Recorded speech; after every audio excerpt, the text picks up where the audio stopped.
Stoney, Steve Stone. Mr. Benson, you are here to speak on behalf of Alexei Ramirez as a possible MVP candidate. What are your thoughts when Steve Stone says, right now, Alexei is playing the best shortstop I have ever seen, so help me Louis Aparicio, so help me Ozzie Smith? Yeah, I mean, that's a bit of a stretch with Ozzie Smith, but there is no question in my mind this team turned around with not only the Omar Vizquel coming into the lineup and playing third base and helping Alexei, but there's no question he is playing the best shortstop of his career and probably the best we've seen in at least 20 to 30 years on the south side. And his bat's been terrific. There's no question everything turned around with him turning his game around this season. You're trying to say Scotty Fletcher wasn't the best shortstop you've ever seen? You know, he is playing absolutely phenomenal What right about now. Jerry Dubzinski? We do not bring that name up over here. But American League MVP, that's a bold stretch. Because you're talking about Josh Hamilton, Miguel Cabrera, guys that are battling for Triple Crown awards. And I do understand that but Josh Hamilton, exactly. Table. They bring others. Josh Hamilton is a great defensive player out in left. But an outfielder really isn't going to save you. Isn't going to save you games. What's worth more, Hamilton's 30 home runs, or the fact that Alexei Ramirez already has probably saved 90 to 100 base hits for White Sox pitchers?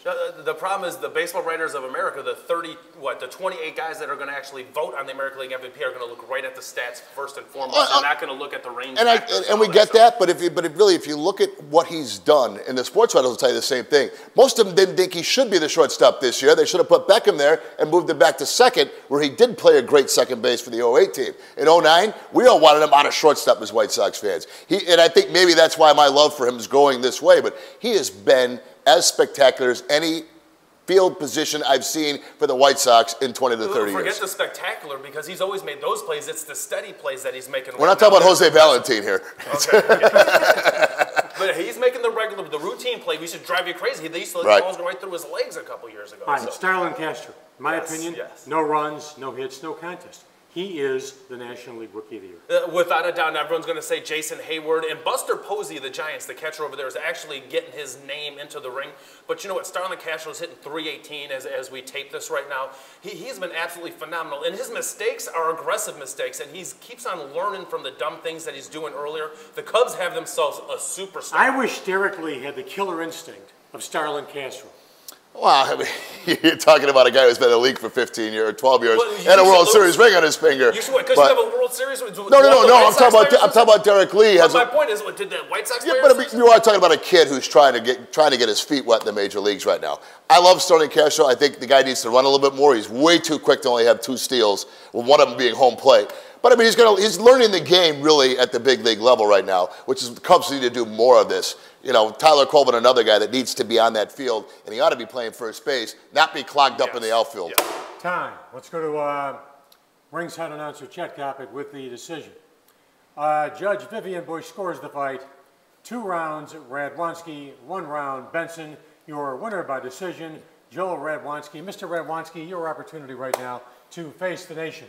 Okay, Cub fans, the Reds are in town, and I know the Cardinals are our biggest rivals, but you know what? I cannot stand Marty Brennaman. I cannot stand Joey Votto. So get out there, cheer on the Cubs, and go Cubs. The Reds, I'm done with you. Marty Brennaman, whatever the heck your name is, find something else to complain about besides how much we love our Chicago Cubs. Well, let me tell you something. I'm a big fan and a big friend of Marty Brennaman. That's point number 1. Point number 2, baseball writers, you old fogies, you know what? You got to relent and you got to recognize something. Let the Juice era ball players into the Hall of Fame. Otherwise, there ain't going to be no Hall of Fame. For Joe Radwanski, for Matt Benson, for Chris Shaw, for my man Eric, for Vivian Bush. This has been Black and Blue City on WCIU.com. Check us out on Facebook. We'll see you next time around. So long, everybody.